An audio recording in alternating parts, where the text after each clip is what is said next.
Alright guys, we're back for Volume 2 of The Walking Dead. It's called Miles Behind Us. In this video, I'm going to walk you guys through all 6 issues of this volume, basically run you through the story and give my opinions on this volume, a little bit of a review, just telling you guys how I feel about it. And yeah, that's basically it. If you haven't seen the first one, make sure to watch that first.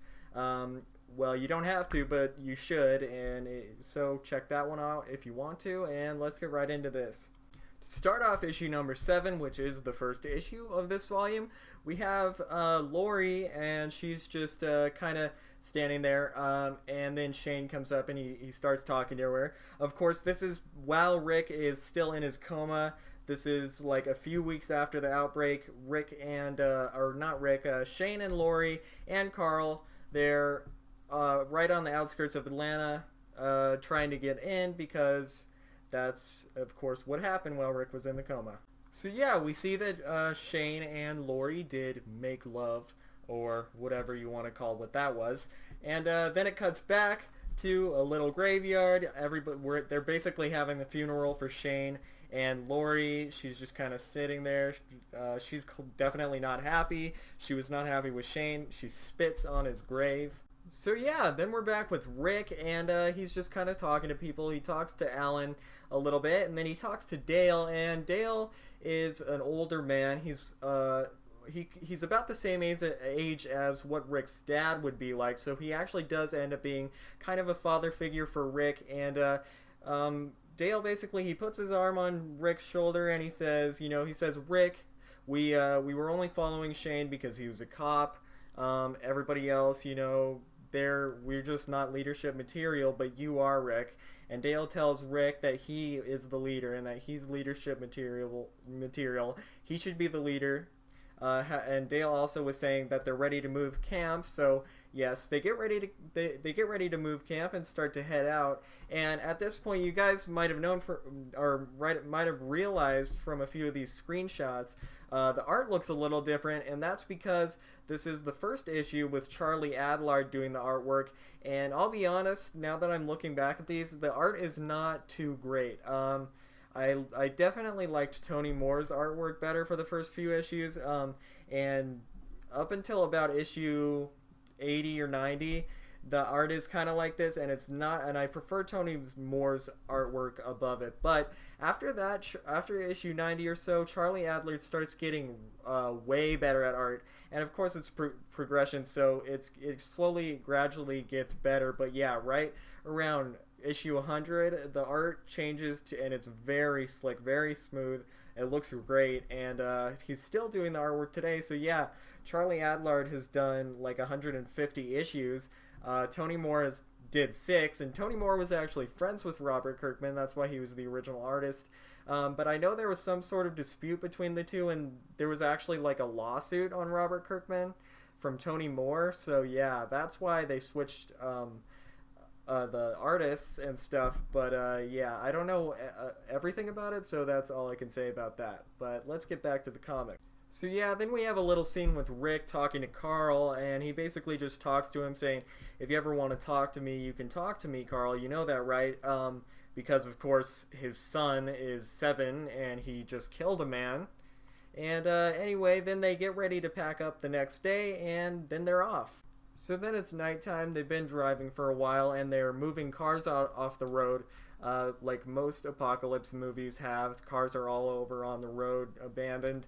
And then they see a couple figures. They think they're zombies. Rick pulls out his gun and he gets ready to shoot, but it turns out it's actually a guy and 2 kids, and this guy is actually Tyrese, and with him is his daughter and her boyfriend. And if you're a show watcher, you know that that's not how it was in the show. In the show, we actually had a character called T-Dog, who honestly feels like he's in there just because they needed a black character, or what they felt like they did. I don't know why they did that, because yeah, but anyway, T-Dog dies. Right after he dies, they introduce Tyrese in the show, and he's with his sister and Alan and Donna. And Alan and Donna are actually already with our group in the comic, and they're not really anywhere near the same as Alan and Donna in the TV show, but they're not main characters or even secondary characters anyway, so it's not that much of a difference. But in the comic, Alan and Donna, they have their they have their twins, I think Billy and Ben. But yeah, so Tyrese came in, like Shane died a lot earlier, Tyrese came in a lot earlier. When Rick figures out that Tyrese and his daughter and her boyfriend are just survivors, he actually basically right away accepts them, and he says, "Oh, okay, okay, and he offers them food. They have food. They sit around a campfire, and it's in the middle of winter. It's actually like Christmas Day right now in the comic at this point. But yeah, they sit around a fire, and Tyrese basically introduces himself and everything. And then Rick tells them that they can stay with them, but Tyrese is like, no, I don't really trust, I don't know you guys, so we'll sleep in a car near them. But anyway, Lori also tells Rick, don't be so trusting. Of course, she's just been through a very traumatic experience, and we'll see a lot more of this as the series goes on, because the more fucked up shit that happens to them, the more they don't trust people. As the days progress on the road, at nights they sit around the campfire. So when they're sitting around the campfire, we get a couple times where they're just talking to each other. We get some nice character building and stuff. And then Lori's off standing alone, like all being weird. And Rick's like, Lori, are you okay? And she says, no, Rick, I'm pregnant. Oh, shit. That's when issue number 1 ends, guys. So let's move on to issue number 2. So to start off the issue, Lori goes back to the campfire and she basically tells everybody, I'm pregnant. And Rick's pretty happy with the news. He says, we're going to have a baby. He's got a smile on his face and everything. But everybody else in the group, including Lori, is kind of like, oh shit. Because like one of them says, what about the fact that we have no doctors? And another thing is that they don't know what's going to happen to a baby, really, because there's no evidence of any babies being born or what would happen since the apocalypse or whatever happened, the outbreak. While they're all getting ready for bed and stuff, Dale comes up to Rick and he says, you know what we were talking about the other day about Shane and Lori? And Rick basically cuts him off. He's like, Shane... Or he's like, Dale, you motherfucker, you old sack of shit. He literally just goes on a rant on Dale, telling him, you know, that he doesn't want to think about it, and that he's like, you know, you don't think I've thought about this? You don't think I've thought about this, Dale? I don't want to think about it. I can't think about it. All that stuff. And Dale's like, sorry, man. Then the group's back on the road, looking for houses to stay in and to raid, and then looking or getting gas and stuff, siphoning them out of cars. And while they're out of the RV, at one point, Dale almost gets bit by a zombie. He falls on the floor. And then Andrea, we see that she like runs to him and hugs him, and she's like, oh my god, thank you, sir, all right. So we can tell she's being very fond of Dale, and it's because Dale's basically who took care of Amy and Andrea once the outbreak started, and because now that Amy's dead, Dale comforted Andrea the most and stuff. And then Glenn almost gets, he like falls over because of the same zombie. But then once again, they are back on the road. Lori talks to Carol and basically ends up saying, yeah, you know, I am nervous about having the baby, even though they've been doing it for way longer than, you know, how it's been the last 100 years or less than that. And then Rick is like, pull over, Dale.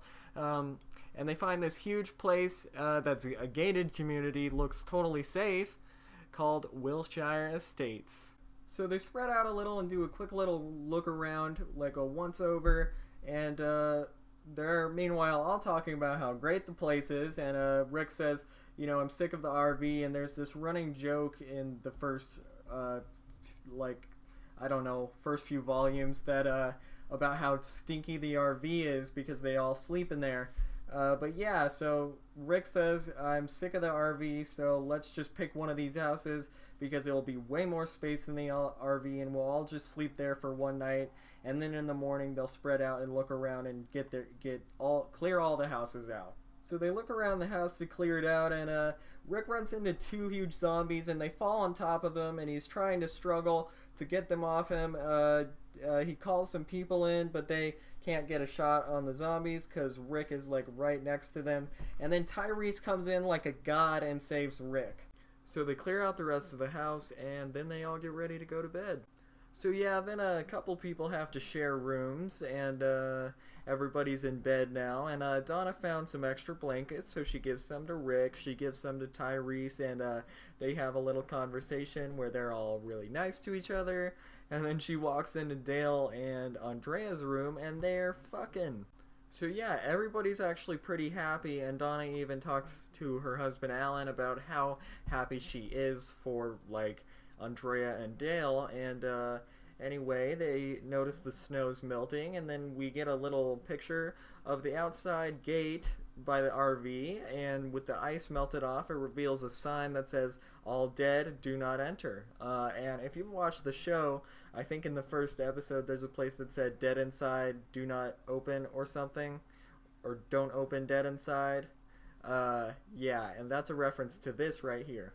And that's the end of the second issue of this volume, issue 8, guys. So yeah, let's move on to the third issue. So to start off issue 9, guys, we open up, Rick and Lori are having another conversation, and they're actually watching Carl sleep like fucking creeps. But then also we see Tyrese, who over the night, he kind of like put his arm around Carol, and he was like, "Oh, sorry about that." And then she put his arm back, and she's like, "No, it's okay, Tyrese. I like it." Then we have another scene with Alan and Donna, and Donna's basically just saying how happy she is that Dale and Andrea were together because they're happy, and it gives her hope, and she has hope because of this Wilshire Estates, the new neighborhood that they found, and basically she's really happy and hopeful. Alright, so everybody gets up, and then Rick puts people into groups to go search around the houses for supplies and to pick houses to live in, and he says, I'm gonna go get Tyrese a gun out of the RV. So he starts walking towards the RV. Everybody starts splitting up into their groups and looking around. And so Alan and Donna and Carol and Tyrese are one group, and they're looking around a house, and Tyrese basically says, me and Carol are gonna go to the backyard and make sure it's clear, and everybody's in pretty good spirits. Donna is talking to Alan, saying she's happy again, saying that it should be easy and that it should be fun, and then she says, you know what, I'm just gonna get a peek inside. Then we cut back over to Rick, who's getting a gun out of the RV. Then he turns around to go walk back, and he sees the "All Dead, Do Not Enter" sign, and he starts booking it back to the group. But it's too late, because then Donna gets her face fucking munched on, and meanwhile Rick is running after them saying, don't shoot, don't shoot. And Alan's kind of freaking out. Tyrese is trying to hold him back because it's too late for Donna, but Alan just starts firing his gun willy-nilly because he's angry or sad, and he ends up attracting all of the other zombies, and so all the zombies are coming around now.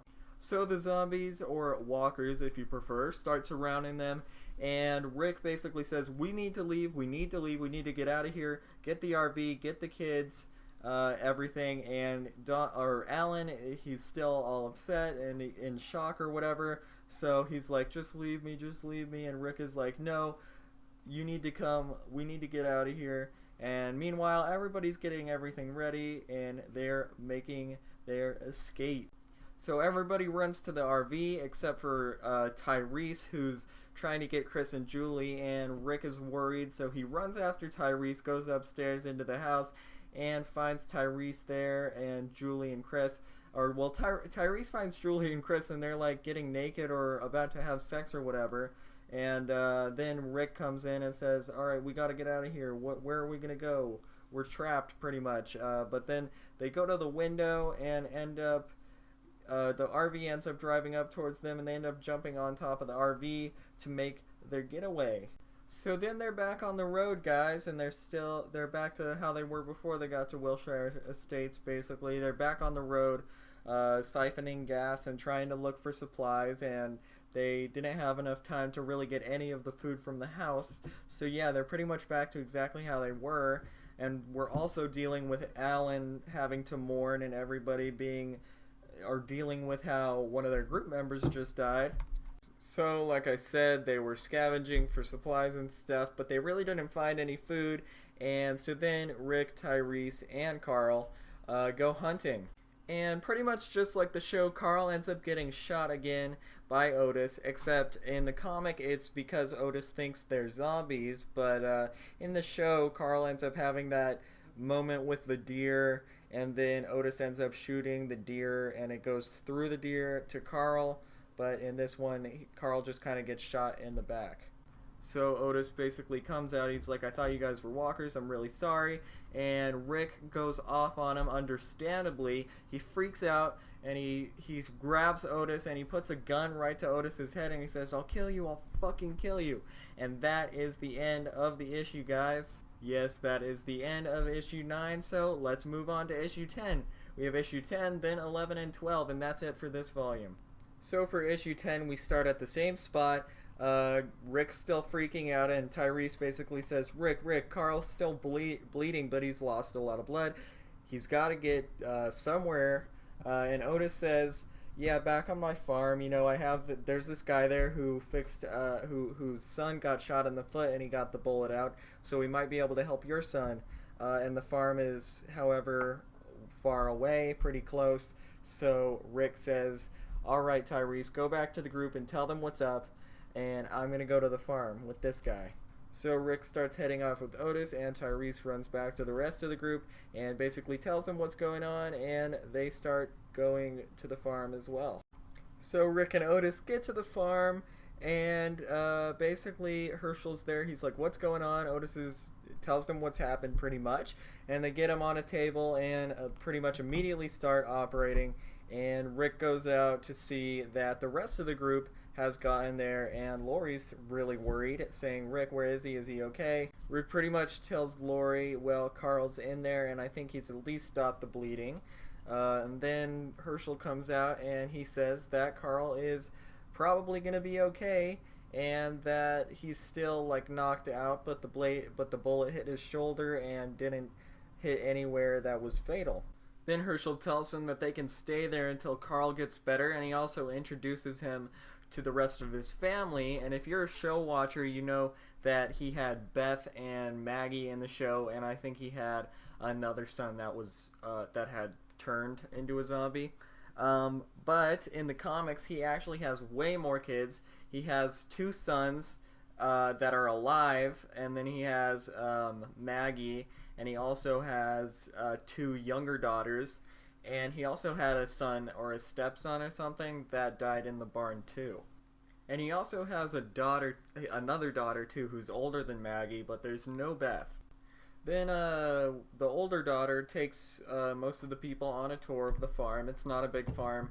It's just got couple little things, and also we get a few places where people talk to each other, a few conversations, and one where Rick and Lori are sitting watching Carl sleep, and Rick says something kind of fucked up. He just says, like, I wish he could just sleep until this is all over, and Lori gets mad at him, but then they have a pretty sentimental, heartfelt moment. Then Otis and Tyrese have a nice little conversation where Otis feels really bad, and Tyrese says, well, you can't do anything about it now, so you shouldn't be so upset. And they also talk about how Otis reveals that him and his girlfriend were at Wilshire Estates, which of course our group just came from, because it was totally packed there, full of zombies. And then Tyrese reveals to Otis that Atlanta isn't safe, because Otis said that he was going to try and go there with his girlfriend over the summer. After that, Andrea goes up to Alan, and she tells him that he needs to basically get over it and take care of his kids, and he needs to be strong for them. And then Alan gets, he gets relatively rightfully mad at Andrea because, you know, she was being a little rude the way she said it. But he goes off. He starts screaming at her. He says, "Fuck you! What do you think you know about death?" But Alan's kind of stupid for this, because obviously Andrea just lost Amy. Not just. It's been a little while, and she's gotten over it for the most part. But yeah, Alan gets really mad. He calls her a bitch. He says, "Fuck you." Yeah. But anyway, after that, then we get Lori and Rick are just kind of asleep, or they're sitting, and Herschel comes up and he says, "Your son's awake." Carl's woken up, but one of the panels in here is so weird looking. The way when Herschel says, "Your son's awake," he kind of like whispers it to Rick, and the panel looks so weird. You'd think it was about to be a trap or something.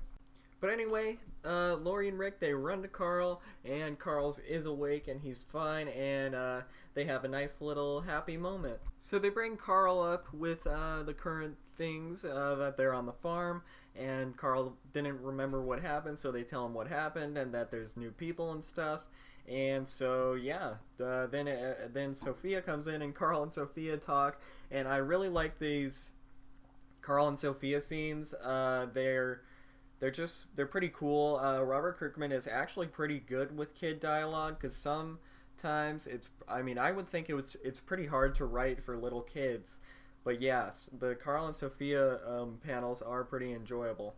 After that, we get a scene where Dale comes up to Lori and he basically says, "Hey Lori, I'm gonna talk and you're gonna listen, and I don't want this to become an argument. But I don't know what you did with Shane, and I don't know whose baby that is. But you cannot tell Rick because Rick is the leader, and if you tell him that, it will ruin him or whatever." And he also says, we all know Rick's scared, but he won't show it. That's why he's the leader. So yeah, he tells Lori off a little bit, then walks away. Then we have a scene where they're all eating dinner or breakfast or lunch or something. They're all eating around a table and basically saying how happy they are to have that much food. And I guess Tyrese he's started a relationship with Carol at this point a little bit. It's now starting, and Glenn we can see is a little jealous about that. And then we get a scene where Glenn's sitting after they ate, and Maggie comes up to him, and you show watchers are probably going to know what's about to happen. Maggie comes up to him and she says, "Yeah, why were you staring at that black guy's girlfriend?" That's literally what she says. And Glenn's like, "Well, I kind of had my eye on her to date her before Tyrese came." And then Maggie basically just says, "We can fuck." But right after that, Tyrese runs up to his daughter and her boyfriend and basically yells at them saying, "You need to keep your hands to yourselves. I can't have you getting pregnant, and I can't have my eye on you constantly, so you need to just stop it." And then he walks away, and we get our first little, not our first, but we get a little conversation with Chris and Julie. I think his name is Chris, but he's talking to Julie, and he says, I told you we just need to do it already. We just need to do it." And I think he says something about how they have guns now or how they need to get guns. So clearly it's alluding to something, but it might be sex. It might be something else, Then Rick and Herschel are hanging out by the fence and they have a conversation. They start talking and Rick says, "Well, we hate sleeping in the RV, so could we sleep in the barn or something?" And that's when Herschel reveals that there are zombies in the barn and that's where he's keeping them. And Rick is all freaked out. But that's the end of the issue, guys. So let's move on to issue number 11. So to start off issue number 11, Herschel and Rick get into an argument about the fact that Herschel has zombies in his barn. And they start screaming at each other and attracting the rest of the group.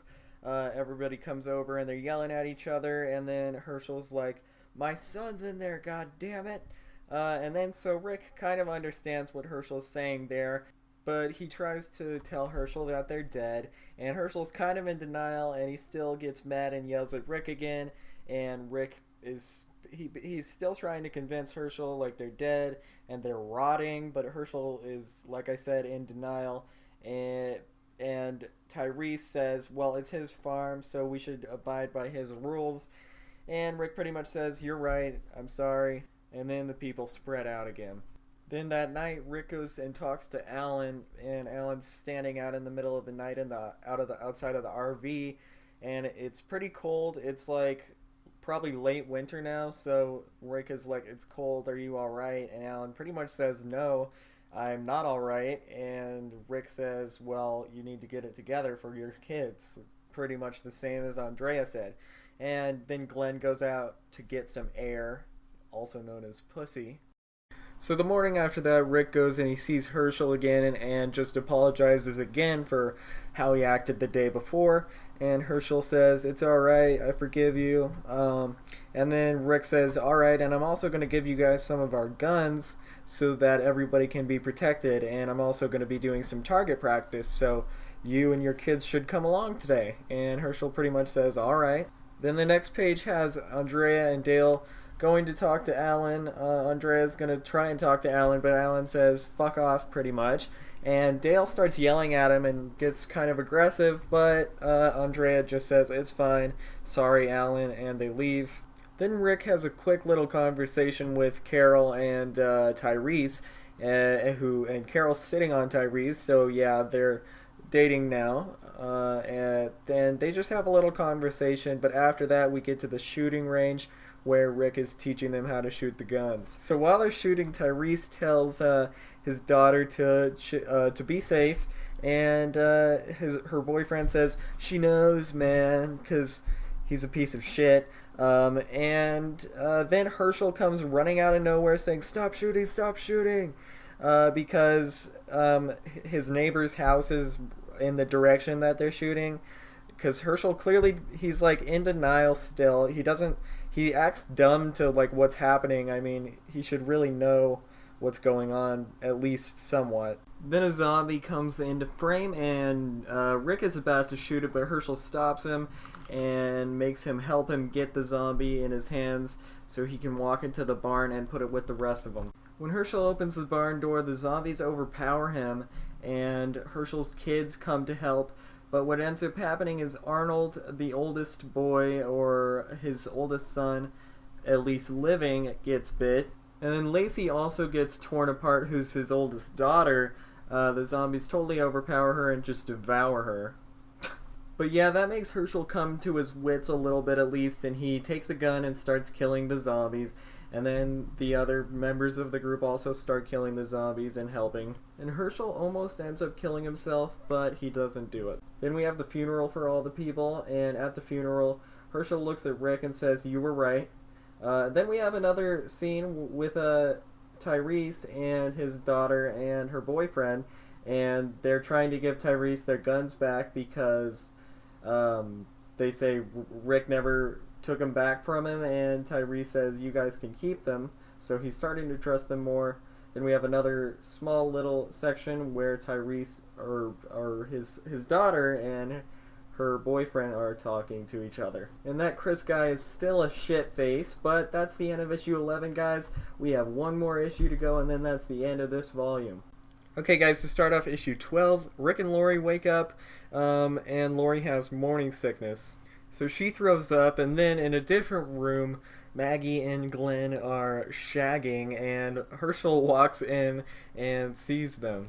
So Herschel's about to beat Glenn's ass, but Maggie yells at Herschel, and she says, you know, that she was like lonely because her brother and sister just died, and she was sleeping in the room alone, and that she and Glenn are in love with each other. So Herschel just kind of is silent and walks away. Then we get another nice scene with Dale and Andrea expressing their love for each other, and then we go to Rick in the barn with Alan, and they're just kind of cleaning the barn up. And Rick ends up asking Alan how he's doing and if he's doing alright, and Alan pretty much says, "No, I'm not doing alright, but I'm gonna try and keep it together for the kids and for my wife, because as you guys know, Donna just died."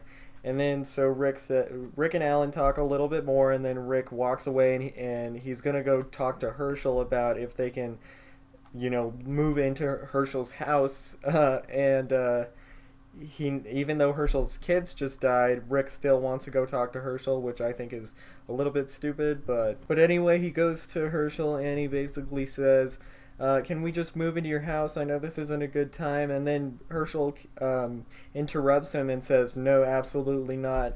Until Carl's healed, you can stay here, but once he heals, you guys need to go out of here, and you're not staying in my house." And so then he ends that conversation. But after that, we get a slightly eerie page with Carol and Tyrone, and Tyrone's daughter and her boyfriend watching them. But then after that, after Rick's told Lori what happened and what Herschel said, Lori starts running after Herschel and Rick's trying to stop her, but she's not listening, and she goes to Herschel and starts yelling at him, saying, after all we've done for you, you would have all died if we didn't give you your guns. But Herschel, he basically says, I never told you guys you could stay here. I saved your boy's life, and now you're yelling at me demanding to stay at my house. And Lori keeps yelling at him, and Herschel almost hits her. And I think he even calls her a bitch. So, I mean, I think Lori was way out of line, but also Herschel was pretty crazy too. But then he did just lose 2 kids. So Rick ends up stopping Herschel from hitting Lori, and then and Herschel continues to yell, and then Rick butts in and he starts yelling at Herschel, and he says that Herschel never said that it was temporary that they were staying there, but that's actually not true, because Herschel did say that they could only stay there until Carl's healed up. But Rick ends up saying, you don't know what it's like out there, you don't know what it's like to live out there, and Herschel basically says, not my problem. And Lori continues trying to persuade Herschel or to tell him that he's doing the wrong thing, and Herschel's still not listening, and he puts a gun to Rick's head and says that they need to get the fuck out right now. And clearly that was way over the line. Of course, again, he did lose children, but he's like basically gone crazy. So Otis comes in and like tackles Herschel kinda and says, what are you thinking? What are you thinking, man? And Herschel says they need to leave, they've ruined everything. And Rick is like, all right, we're getting out of here. After that craziness, Otis goes to like a room that Herschel's locked himself in and says, Otis, are you okay? You shouldn't have done that, man. That was crazy. Do you hear me? And he opens the door, and Herschel is in there crying, and he tells Otis, I think I've lost my mind. I was seriously gonna pull the trigger on Rick's head. So then Rick's group is getting ready to leave, and Rick's talking to Glenn, and he says, did you say bye to that girl?